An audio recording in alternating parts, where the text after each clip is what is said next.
Friends, I hope कि आप सभी लोग बिल्कुल ठीक होंगे और मेरी प्रीवियस क्लास देख लिए होंगे। सो आज की क्लास में मैं आप सभी को कॉन्सोनेंट्स की फुल टेबल में लाइट और डार्क आउटलाइन का डिफरेंस बताऊंगी। Okay, now let's get start today's class. तो यहाँ पे कॉन्सोनेंट्स की एक टेबल दी गई है जिसमें लेटर है, उनके नाम हैं और साथ में उनकी आउटलाइन दी गई है। और इसमें कुछ वर्ड्स हैं जिनसे हम लोग समझ पाएंगे कि उन लेटर्स को कैसे बोलना है। अब बात करती हूँ मैं एक एक लेटर्स की, ठीक है। तो यहाँ पे सबसे पहला लेटर है पी। तो पी को हम बोलने में लाइट फील कर रहे हैं, पी हल्का सा बोलें, इसलिए हम लोग यहाँ पे लाइट आउटलाइन ड्रॉ करेंगे पी की। सो पी हम लोग को ऐसे ड्रॉ करना है, ये पी होता है। नेक्स्ट है बी। बी में स्ट्रेस फील किया जा रहा है। बी जब बोलने में आपको स्ट्रेस फील हो तो आप डार्क आउटलाइन ड्रॉ करते हैं। ये आउटलाइन पी की तरह बनेगी बट ये डार्क बनेगी। नेक्स्ट है टी। टी को बोलने में आप लोग लाइट फील करते हैं। टी और डी में डिफरेंस देखा जाए तो टी में बोलने में लाइट फील होता है। सो इसकी आउटलाइन लाइट होगी। यहाँ पे टी ये होगा बिल्कुल सीधा। डी।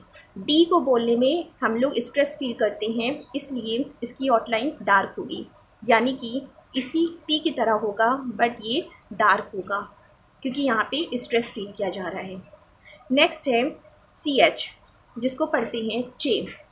इसकी आउटलाइन लाइट होती है, चे की आउटलाइन लाइट होती है, इसको लाइट हम लोग यहाँ ऐसे ड्रॉ करते हैं। नेक्स्ट आता है जे।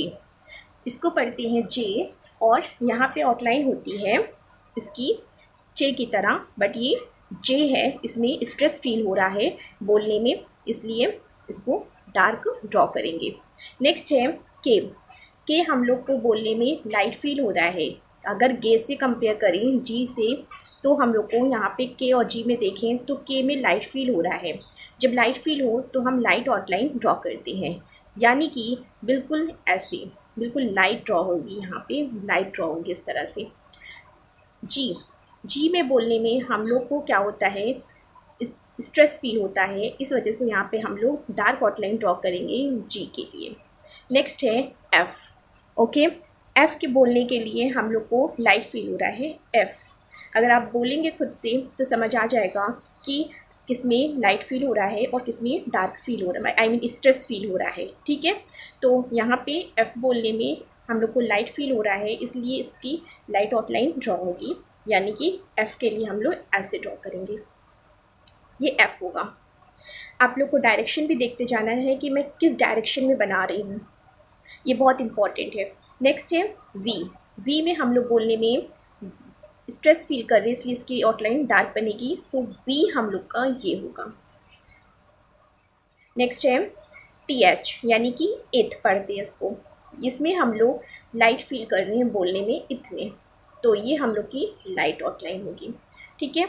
और बाकी इसके साउंड्स की बात कर लीजिए तो समझ आ जाएगा अब आप लोग को कि P O S T, post और रोप। देखिए पी जो है पोस्ट आया, पोस्ट में पी है और इसको हम लोग लाइट बना दिए। पोस्ट में, रोब में आपका ये जो लेटर है ये ज़रूरी नहीं है कि स्टार्टिंग में आए, कहीं भी आएंगे हम लोग उसी अकॉर्डिंग बनाएंगे।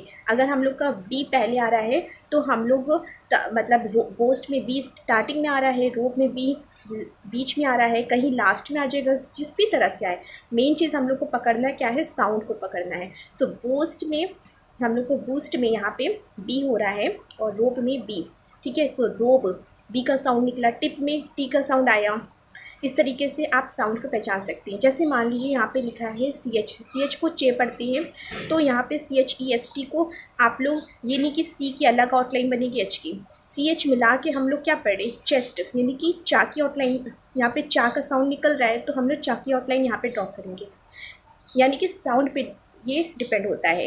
एच में ई टी सी एच, अब ऐसा नहीं है कि यहाँ पे टी की अलग आउटलाइन मैं ड्रॉ करूँगी, पहले टी फिर उसके बाद सी एच की अलग आउटलाइन होगी, नहीं।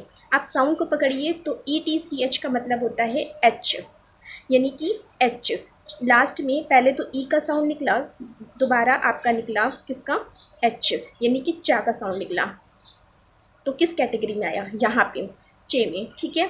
तो इसलिए हम लोग आउटलाइन ये वाली बनाएंगे, चे वाली, ठीक है। आई होप कि इतना क्लियर हो गया होगा। चलिए नेक्स्ट बढ़ती हूँ मैं। तो यहाँ पे नेक्स्ट लेटर है टी एच।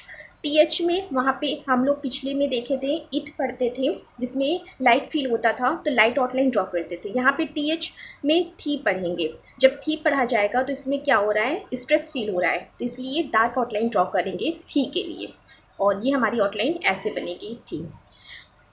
और नेक्स्ट है एस। एस के लिए हम लोग का क्या होता है, हम लोग लाइट फील करते हैं। एस बोलने में हम लोग को लाइट फील होता है, इसलिए इसकी आउटलाइन लाइट बनेगी। लेकिन आपको पता होना चाहिए डायरेक्शन, किस डायरेक्शन में बनाना है आउटलाइन, ठीक है। नेक्स्ट है जेड। जेड फॉर जी। अब जी बोलने में हम लोग को स्ट्रेस फील हो रहा है, इसलिए मैं यहाँ पे डार्क आउटलाइन ड्रॉ करूँगी। जी के लिए यहाँ पे डार्क आउटलाइन होगी, ठीक है। नेक्स्ट है एस एच। एस एच को बोलते हैं इश, और इसमें हम लोग लाइट फील कर रहे हैं बोलने में, इसलिए एस एच में हम लोग क्या करेंगे, लाइट आउटलाइन ड्रॉ करेंगे, ये एस एच हो जाएगा। नेक्स्ट है Z H. Z H means होता है जी, और जी में हम लोग स्ट्रेस फील कर रहे हैं बोलने में, इसलिए इसकी आउटलाइन हमारी डार्क रहेगी, यानी कि एस एच की तरह ही होगी बट ये डार्क होगी। तो दो हम लोग को सिमिलर दिख रहे हैं कि दोनों की आउटलाइन तो सेम हो रही है, लेकिन उसमें फ़र्क हो रहा है लाइट और डार्क का कॉन्सेप्ट, ठीक है। सो लाइट और डार्क का जो है वो आपको अच्छे से ध्यान रखना है। नेक्स्ट है एम। एम जो होता है हम लोग का, एम इस तरीके से ना, हम लोग का ये एम इस तरह होगा, ये लाइट होता है एम, ठीक है। एम को हम लोग लाइट रखते हैं। एन, एन को हम लोग डार्क, एन को लाइट रखते हैं। एम भी लाइट होता है, एन भी लाइट होता है, ओके। एन जी आता है। एन जी यानी कि इंग पढ़ते हैं इसको, इसका नाम होता है इंग। तो यहाँ पे हम लोग एन जी में क्या करेंगे, एन में लाइट करें, ठीक है, और एन जी यानी इंग, इसमें हम लोग को स्ट्रेस फील हो रहा है, इसलिए मैं यहाँ पे डार्क आउटलाइन ड्रॉ करूँगी। जैसे कि अगर मैं देखूँ यहाँ ऊपर वाले में एन वाला, तो ये नेट है, सीन है, ठीक है। तो एन का साउंड आया, यहाँ पे देखिए किंगली और लॉन्ग, इसमें एन का साउंड नहीं आया, बल्कि एन लिखा है पर एन का साउंड नहीं, यहाँ पे किंगली, इंग आया ना, इंग। तो इसके लिए मैं यहाँ पे ऐसी आउटलाइन ड्रॉ करूँगी। लॉन्ग के लिए लॉन्ग, ठीक है। तो यहाँ पे इस तरह डार्क आउटलाइन ड्रॉ होगी। नेक्स्ट है, बढ़ती हूँ एल की तरफ। सो एल, एल को मैं कैसे ड्रॉ करती हूँ, लाइट ड्रॉ करती हूँ, और देखिए इधर तरफ, किस साइड, इस साइड, यानी कि ये अप डाउन, अपवर्ड होता है, ठीक है। जो एल होगा वो आपका ऊपर की तरफ जाएगा। नेक्स्ट है आर। आर को दो तरीके से पढ़ा जाता है, कभी कभी ए आर आर, कभी कभी आर ए वाई रे, दो तरीके से इसको पढ़ा जाएगा। अगर आप आर को आर की तरह पढ़ते हैं, ठीक है, तो यहाँ पे हम लोग डाउनवर्ड आर का यूज़ करेंगे, और कभी हम लोग जब आर को रे की साइड तरह पढ़ते हैं तो हम लोग उसमें आर को अपवर्ड लेके जाते हैं। दोनों ही केस में आपकी आउटलाइन लाइट ड्रॉ होगी। जैसे कि टायर, सो टायर, टायर, अर का साउंड आया, सो यहाँ पे ये पहला वाला कंडीशन फॉलो कर रहा है, इसलिए मैं यहाँ पे आर के लिए, इस आर के लिए क्या करूँगी, डाउनवर्ड आर की आउटलाइन ड्रॉ किया जाएगा, ठीक है, यहाँ करूँगी। नेक्स्ट है यहाँ पे रे। सो देखिए यहाँ पे राइट, राइट में राइट, ठीक है। सो यहाँ पे अर का कोई साउंड नहीं, यहाँ पे रे वाला साउंड मिल रहा है। सो यहाँ पे राइट के लिए मैं जो आर ड्रॉ करूँगी वो अपवर्ड जाएगा। सो यहाँ पे आर के दो केस बनते हैं, उसको अच्छे से समझना है, ये बहुत इंपॉर्टेंट है, ठीक है। नेक्स्ट बढ़ती हूँ डब्लू की तरफ। सो डब्लू मीन्स होता है, इसको बोलते हैं वे, इसका नाम होता है वे। अब वे को कैसे बनाते हैं, ये अपवर्ड ही जाता है, एक ही है ऐसे। इसको लाइट ड्रॉ करते हैं, जैसे वेट हुआ, अवे हुआ, ओके। आई होप कि इतनी चीज़ क्लियर हो गई है। अब बढ़ती हूँ आगे, ओके। तो देखिए यहाँ पे नेक्स्ट आपका लेटर है वाई, उसके बाद है एच। तो देखिए एक है वाई, वाई को वाई बोलते हैं, और वाई को लिखा जाता है इस तरीके से। आप लोग को फ़र्क समझ में आना चाहिए कि वाई में फ़र्क क्या है। वाई में हम लोग इस तरीके से लिखते हैं, और ये और लाइट आउटलाइन बनती है, इसकी लाइट हम लोग ड्रॉ करते हैं इसको, और ये अपवर्ड जाता है। सो डायरेक्शन बहुत इंपॉर्टेंट है, इसलिए मैं कहीं कहीं पे आप लोगों को यहाँ पे लिख भी दी हूँ कि आपका ये अपवर्ड या डाउनवर्ड बनेगा। जहाँ नहीं लिखी उस केस में मैं आप लोगों को अच्छे से बता भी दी हूँ, बोल भी दी हूँ, आप लोग समझ जाएंगे किस तरफ कब हम कैसी आउटलाइन बनाते हैं, ठीक है, मतलब उसका डायरेक्शन क्या होगा। नेक्स्ट बढ़ती हूँ एच की तरफ। जिसको हम लोग हे पढ़ते हैं। क्या पढ़ते हैं? हे। अब यहाँ पे एच की 2 आउटलाइन होती है। ये 2 आउटलाइन आप पे कंडीशन पे डिपेंड करती है, आपके वर्ड्स कैसे हैं। वर्ड्स से हम लोग समझ जाएंगे कि कौन सी आउटलाइन बनेगी हे में।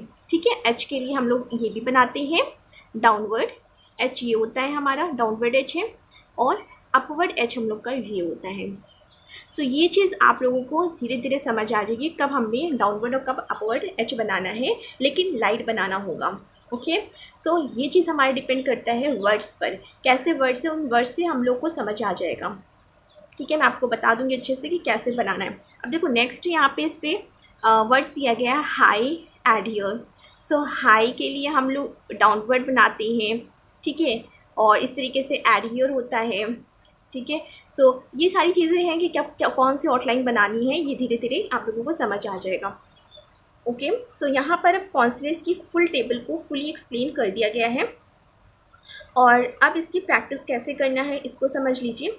तो सबसे पहले एक सिंगल लाइन रूल्ड कॉपी और पेंसिल रख लीजिए अपने पास। अब सपोज़ आपको लेटर पी की आउटलाइन सीखना है, तो अपनी कॉपी में एक बार पी लिखकर फिर पी की लगातार हाफ पेज या 1 पेज तक सिर्फ आउटलाइन ड्रॉ करना होगा।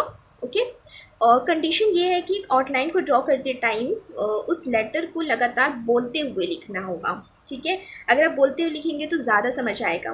ओके, इस तरह से आप सभी को कॉन्सोनेंट्स की अच्छी तरह से प्रैक्टिस हो जाएगी। And one more important thing कि कंप्लीट शॉर्ट हैंड सीखने के लिए मेरी सभी क्लास को शुरू से आखिर तक ज़रूर देखें, और अगर वीडियो पसंद आई हो तो लाइक, शेयर एंड सब्सक्राइब करना ना भूलें।